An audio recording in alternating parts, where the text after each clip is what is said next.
अगर आपने enrol agent in Canada की जो सीरीज है उसके सारे वीडियोस अच्छे से देखे होंगे तो आपको समझ आ गया होगा कि ये एक बहुत ही रेप्यूटेटेड और डिमांडेड जॉब है कनाडा में। लेकिन फिर भी हो सकता है आपके मन में कुछ और ऐसे डाउट्स हो कि हमारी टैक्स प्रोफेशनल की जो डिग्री है क्या कनाडा में उसकी कोई वैल्यू होगी, और अगर होगी भी तो कितनी वैल्यू होगी। ये एक वैलिड क्वेश्चन है, क्योंकि अगर आपको पता ही नहीं होगा कि आप जो डिग्री या सर्टिफिकेशन करने वाले हो अपने ड्रीम्स को फुलफिल करने के लिए उसकी फॉरेन में कोई वैल्यू भी है या नहीं। ऐसे बहुत सारे कोर्सेज हैं जो इंडिया में तो बहुत रेप्यूटेटेड और वैल्यूएबल है, लेकिन उनका फॉरेन में ज्यादा स्कोप नहीं है। इसका सबसे बड़ा एग्जाम्पल है सीए यानी चार्टेड अकाउंटेंट।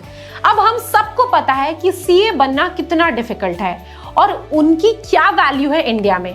लेकिन अगर आपका मेन गोल है कि आपको एक अच्छी डिग्री या सर्टिफिकेशन कोर्स करने के बाद फॉरेन कंट्री में जॉब करनी है, तो मैं कभी रिकमेंड नहीं करूंगी कि आप सीए करो, बिकॉज सीए का स्कोप इंडिया तक ही लिमिटेड है। लेकिन इसका ये मतलब नहीं है कि आपके पास कोई ऑप्शन नहीं है, बल्कि आपके पास बहुत सारे ऑप्शंस हैं जिससे आप इजीली एक सक्सेसफुल टैक्स प्रोफेशनल बन सकते हो और कनाडा जैसी कंट्री में एक अच्छी जॉब भी पा सकते हो। तो चलिए आज डिस्कस करते हैं कि आपकी टैक्स प्रोफेशनल की डिग्री क्या वैल्यू होगी कनाडा में। नंबर 1, टैक्स प्रोफेशनल एक हाई काड्रा प्रोफेशन है, क्योंकि यहाँ आपके पास एक लाइसेंस होता है और आपको पता होगा कि जब भी आपके पास एक स्पेशलाइज्ड लाइसेंस होता है तो आप बाकी लोगों से बहुत अलग होते हो, क्योंकि ऐसा लाइसेंस सबके पास नहीं होता। हर कोई आपकी तरह प्रैक्टिस नहीं कर सकता। इसका ये एडवांटेज है कि आपके लिए जॉब अपॉर्चुनिटीज काफी हद तक बढ़ जाती है और इसके साथ ही आपको अच्छी सैलरी भी ऑफर करी जाती है। इसको हम ऐसे समझ सकते हैं कि जैसे डॉक्टर्स या लॉयर्स होते हैं, उनके पास एक डिग्री के अलावा सबसे इंपॉर्टेंट चीज होती है उनका लाइसेंस, जो कि उन्हें परमिट करता है कि कोई काम करने के लिए। तो ये सिर्फ एक नॉर्मल डिग्री कोर्सेज नहीं होते, बल्कि प्रोफेशनल कोर्सेज होते हैं और इस लाइसेंस से आपको क्रेडिबिलिटी मिलती है और आपका प्रोफेशन भी काफी रिस्पेक्टफुल प्रोफेशन होता है। नंबर 2, एक एनरोल एजेंट बनने का सबसे बड़ा एडवांटेज ये है कि ये सर्टिफिकेट लेने के बाद आपके पास लिमिटेड अपॉर्चुनिटीज होती है।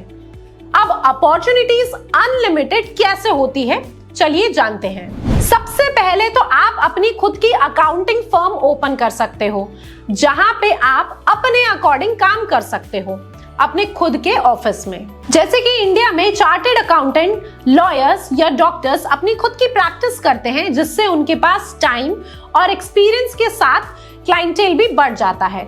इसी तरह आप भी अपनी खुद की प्रैक्टिस कर सकते हो कनाडा में, और जैसे जैसे आपके क्लाइंट्स बढ़ते जाएंगे आपकी रेपुटेशन भी बढ़ती जाएगी। नंबर 3, अगर आपको गवर्नमेंट जॉब्स में इंटरेस्ट है तो आप एक टैक्स प्रोफेशनल बनने के बाद यूएस के आईआरएस डिपार्टमेंट में भी एक टैक्स ऑफिसर की जॉब कर सकते हो। जैसे कि इंडिया में टैक्स सिस्टम को इनकम टैक्स बॉडी गवर्न करती है ना, उसी तरह यूएस में टैक्स सिस्टम को आईआरएस डिपार्टमेंट गवर्न करता है। तो यदि आपके पास यूएस टैक्स की नॉलेज है और आपके पास कनाडा का पीआर है या आप वहां के सिटीजन हो जाते हो, तो आपको इन फ्यूचर बहुत सारे वीजास में तो प्रेफरेंस मिलती ही है, बल्कि आप आईआरएस में जॉब करने के लिए भी एलिजिबल होते हो। नंबर 4, जब आप प्रैक्टिस करते हो और आपका क्लाइंट बेस स्ट्रॉन्ग होता जाता, तो क्लाइंट्स अपने सभी कामों के लिए आपके ऊपर ही रिलाय करते हैं। ऐसे में जैसे जैसे आपके क्लाइंट का बिजनेस ग्रो होगा, वैसे उन्हें कंसल्टेंसी की जरूरत पड़ेगी, टैक्स प्लानिंग की रिक्वायरमेंट होगी। इसी तरह जब आप टैक्स प्लानिंग में डील करने लगते हो तो चांसेस होते हैं कि आपको इंटरनेशनल डायरेक्टर ऑफ टैक्स की पोस्ट भी मिल सकती है। नंबर 5, अगर इंडिया में कोई इंसान बिजनेस खोलता है और बिजनेस में फाइनेंस से रिलेटेड जो भी मैटर्स होते हैं उन पे हमेशा एक चार्टेड अकाउंटेंट से ही एडवाइस ली जाती है।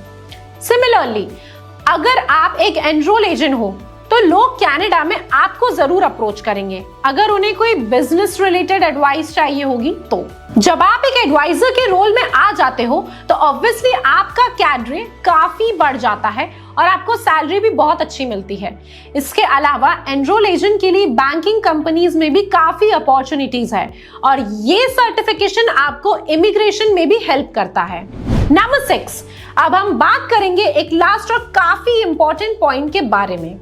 जब भी कोई कंपनी स्टॉक एक्सचेंज में लिस्ट होती है तो लिस्टिंग प्रोसेस में भी काफी सारे फॉर्म्स इन्वॉल्व होते हैं जिनकी नॉलेज हर किसी को नहीं होती और यहाँ भी एक एनरोल एजेंट का बहुत मेजर रोल होता है और उनके लाइसेंस की भी रिक्वायरमेंट होती है। सो स्टूडेंट्स, यहाँ पे हम अपनी एनरोल एजेंट की कनाडा की सीरीज को एंड करते हैं एंड आई होप आपको अब कोई भी डाउट्स नहीं होंगे और आपने कनाडा जाने की प्लानिंग स्टार्ट कर दी होगी।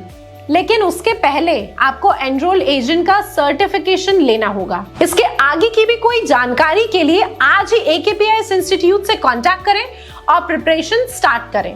इसके बाद हम आपके लिए एक और बहुत इंटरेस्टिंग सीरीज लेके आने वाले हैं, तो जल्दी से चैनल को सब्सक्राइब कर लीजिए जिससे आपके पास सारी अपडेट्स आती रहे।